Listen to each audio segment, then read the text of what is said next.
అమ్మతో కలిసి ఒక చిన్న మినీ షాపింగ్ బ్లాగ్ అనమాట ఈ వీడియో. ఎవరైనా మన వీడియోస్ ని ఫస్ట్ టైం చూస్తున్నట్టయితే like and subscribe to our channel unscripted blogs by Roshni.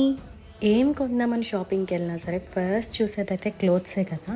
ఎన్ని కలర్స్ ఉన్నా, ఎన్ని షేడ్స్ ఆఫ్ క్లోత్స్ ఉన్నా సరే మ్యాక్సిమం డార్క్ కలర్ షేడ్సే ప్రిఫర్ చేస్తారు గర్ల్స్.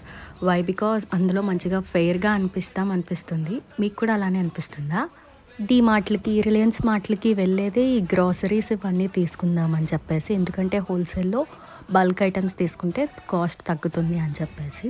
కాలేజ్ బ్యాగ్స్ ఏమైనా ఉంటే మంచిగా తీసుకుందాం, ప్రైస్ బెటర్గా పడితే అనిపించింది. బట్ కలెక్షన్ అయితే ఎక్కువగా లేదు.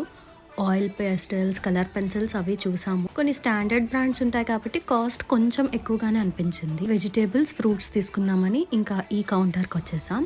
టొమాటోస్ చాలా ఎక్కువ కాస్ట్ ఉన్నాయి. కంప్లీట్గా తీసుకోవడం మానేయకుండా 1 కేజీ కొనాల్సిన దగ్గర ½ కిలో అలా తీసుకుంటున్నాం. Thank you for watching. Bye bye.